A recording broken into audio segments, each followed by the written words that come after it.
Hola, soy David Johnson y esto es Versículo a Versículo, un podcast que explora las ideas y lecciones de la palabra inspirada de Dios. El versículo que vamos a ver hoy se encuentra en medio de una de las secciones más profundas y esperanzadoras de las Escrituras, el libro de Hebreos. Cualquiera que lea la Biblia reconocerá de inmediato que Hebreos es diferente a cualquier otra parte de las Escrituras. Al examinar cuidadosamente los rituales detallados del Antiguo Testamento, Hebreos proporciona un puente entre las prácticas religiosas del antiguo Israel y la vida a la que los cristianos están llamados a vivir hoy. Aquellos que no examinan cuidadosamente esas antiguas instrucciones, en realidad se están privando de una comprensión más profunda de la obra actual de Jesucristo. El versículo de hoy es un gran ejemplo de esto.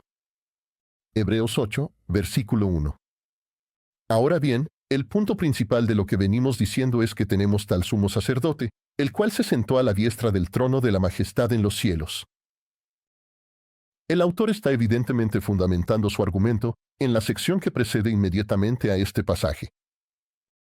En el capítulo 7 de Hebreos, el autor ha tratado el papel del sumo sacerdote y ha señalado que aunque Jesús era judío de nacimiento y normalmente no podría convertirse en sumo sacerdote, fue designado por Dios para desempeñar ese cargo. Ningún simple ser humano podría cumplir esa función.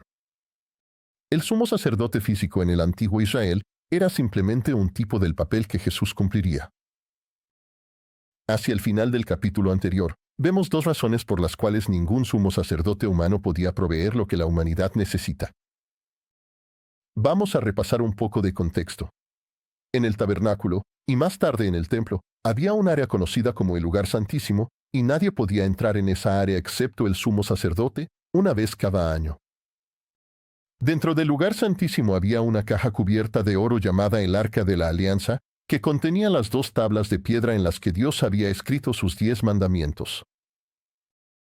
Sobre el arca había 2 querubines de oro con sus alas cubriendo la parte superior del arca. El espacio en la parte superior del arca y debajo de las alas de los querubines se llamaba el propiciatorio. Y era simbólico del trono de Dios, el lugar donde la humanidad pecadora podía acudir para buscar la misericordia y el perdón de Dios. Pero el pecado nos separa de Dios, por lo que ninguna persona pecadora podía entrar en este lugar santo.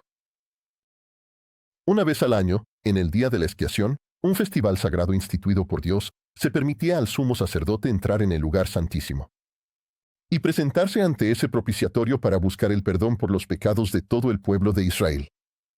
Había varios pasos importantes que el sumo sacerdote debía seguir mientras servía en este día. Y gran parte de esto se examina más a fondo en el libro de Hebreos. En primer lugar, antes de que el sumo sacerdote pudiera entrar en este lugar sagrado, se le requería ofrecer un sacrificio para expiar sus propios pecados. Una vez que había completado sus deberes en el día de la expiación, debía salir del lugar santísimo y no podía volver a entrar hasta el año siguiente.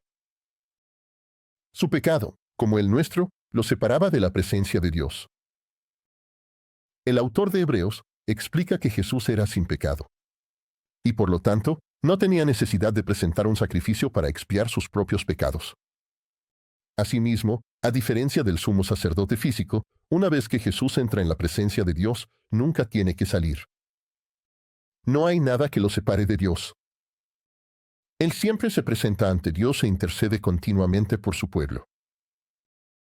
El segundo punto que menciona el autor es que todo sumo sacerdote humano eventualmente morirá y será reemplazado por uno de sus descendientes físicos. Dado que Jesús vive para siempre, nunca será reemplazado por otro. Teniendo esto en cuenta, el autor nos asegura que tenemos tal sumo sacerdote, uno que es sin pecado y vive para siempre, que está sentado a la diestra del trono de la majestad en los cielos. En realidad, la palabra sentado probablemente se entendería mejor como entronizado. Jesús no está simplemente sentado al lado de Dios. Él ha sido honrado con un trono directamente a la diestra de Dios, en lo alto. Y es desde ese trono que Él lleva a cabo sus funciones de sumo sacerdote por nosotros. Si bien lo que Jesús hizo durante su vida física, su impecabilidad, su ejemplo, su enseñanza, su sufrimiento y muerte en nuestro favor, su resurrección de entre los muertos, es indescriptiblemente importante para nosotros. Eso no es todo lo que necesitamos saber. Él no ha estado sentado ocioso durante los últimos 2000 años. Él está activamente en un trono de poder, a la diestra de Dios, liderando, guiando, protegiendo y preparando a su verdadera iglesia. El libro de Hebreos nos asegura que tenemos un sumo sacerdote poderoso, amoroso y perfecto, listo para ayudarnos a obtener la misericordia y la fortaleza que necesitamos, sin importar cuán desafiante se vuelva la vida. Versículo a Versículo es un podcast que acompaña nuestro blog Versículos para Meditar, en el Centro de Aprendizaje de Vida, Esperanza y Verdad. Revise las notas para saber más.